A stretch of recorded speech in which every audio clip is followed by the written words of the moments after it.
اب prime minister Azad Kashmir نے ایک ایسی بات کر دی ہے کہ میں پہلے تو ادھر سے کلیئر کر دوں اس کو، اور اس کے بعد پھر جو میں اصل بات کرنے آیا تھا آج کشمیر کے اوپر اس کے بعد اس پہ بات کروں۔ دیکھیں، میں ایک ڈیموکریٹ ہوں۔ میں ڈیموکریٹ اس لیے نہیں ہوں کہ کوئی اقتدار کی خاطر، میں ڈیموکریٹ اس لیے ہوں کہ دنیا کی تاریخ نے یہ ثابت کیا ہے کہ ڈیموکریسی جتنی بھی بری اس کی حالت ہو وہ سب سے بہتر نظام ہے۔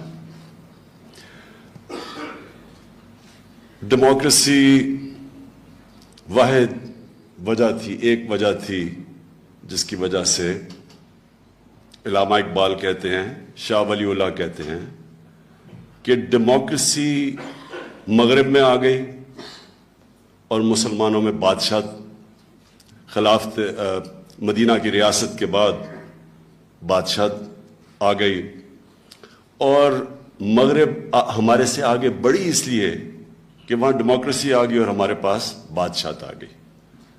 تو ڈیموکریسی کے علاوہ جتنی بہتر ڈیموکریسی اتنی خوشحالی، جتنی بہتر ڈیموکریسی اتنی اس ملک میں غربت کم۔ یہ ایک دنیا کا ایک نظام ہے ہمارے سامنے ہے۔ ڈیموکریٹک ملک جن کی بہتر ڈیموکریسی اور میریٹوکریسی، ڈیموکریسی کا مطلب میریٹوکریسی، وہ آگے بڑھ گئی، اور جن ملکوں کے اندر بادشاہت رہ گئی، میرٹ ختم ہو گئی، ڈسکشن ختم ہو گئی، کنسنسس ختم ہو گیا، وہ آہستہ آہستہ پیچھے رہ گئے۔ تو یہاں تک تو میں کنسنسس بلڈنگ کی آپ نے بات کی، میں آپ کے بالکل ساتھ ہوں۔ مسئلہ ایک ہے کہ اگر آج آپ سب سے دنیا کے خوشحال ملک دیکھیں اور دنیا کے سب سے غریب ملک دیکھیں، ٹیبل رکھتے اپنے سامنے، ایک طرف خوشحال ملک ہیں، دوسری طرف غریب ترین ملک ہے، آپ یہ ریئلائز کریں گے کہ خوشحال ملک اس لیے خوشحال نہیں ہے ان کو اللہ نے وسائل دیے ہیں۔ غریب ملک غریب اس لیے نہیں ہے کہ اللہ نے ان کو وسائل نہیں دیے۔ سب سے بڑی ریزن خوشحالی کی یہ ہے کہ جتنے خوشحال ملک ہیں ان کے پاس کلین گورنمنٹ ہے، ٹرانسپیرنسی ہے، کرپشن نہیں ہے۔ غریب ملک سب سے زیادہ وسائل کئی غریب ملکوں کے پاس ہیں، کانگو لے لیں، نائجیریا لے لیں، تیل پہ بیٹھے، لیکن غریب ترین ملک ہیں کرپشن کی وجہ سے۔ میرا کوئی ذاتی کسی سے لڑائی نہیں ہے، مسئلہ یہ ہے کہ اگر میرے گھر میں کوئی چوری کرتا ہے اور میرے گھر کو مقروض کر دیتا ہے تو کیا میں اسے دوستی کر لوں؟ یہ سمپل چیز یہ ہے، اور آپ نے شعر بھی پڑھے، میں بھی آپ کو میں پڑھتا تو نہیں ہوں شعر، لیکن ایک اپروپریٹ شعر پڑھ دیتا ہوں کہ مفامت نہ سکھا جبر ناروا سے مجھے، میں سر بکافوں لڑا دے کسی بلا سے مجھے۔ کبھی بھی پلیز مجھے کرپٹ لوگوں سے، جنہوں نے اس ملک کو لوٹ کے پیسہ باہر لے کے گئے ہیں، پلیز مجھے ان سے مفاہمت کرنے کا نہ کہیں، اس لیے کہ میرا آج ملک، جب میں ایک ادارہ کھول کے دیکھتا ہوں اس کے پیچھے کرپشن ہے، اس ادارے کو کنگال کیا گیا۔ پی آئی اے لیں، بجلی لے لیں، گیس لے لیں، جو بھی لیں گے تو آخر میں اس کے پیچھے آپ کو کرپشن نظر آئے گی۔ اس لیے یہ ذاتی لڑائی نہیں ہے، یہ میرے ملک کی لڑائی ہے۔ اور ملک اوپر جو گئے ہیں، چائنا جو آج اوپر ترقی کر گئے، 450 وزیروں کو انہوں نے جیل میں ڈالا ہے 5 سالوں میں۔ وہ اتنا کامیاب ملک تھا نا، ان کو نہیں ضرورت، نہیں کرپشن کے پیچھے جاتے۔ اور اسی طرح آج امریکہ کے اندر آپ دیکھیں یا کوئی بھی ملک پر 30 سال کے بعد وہ جن لوگوں نے کرپشن کیا ان کو پکڑ کے جیل میں ڈالتے ہیں۔ اچھا جی، اب میں اصل چیز پہ آ جاتا ہوں۔ دیکھیں، ایک چیز میں اپنی آزاد کشمیر کی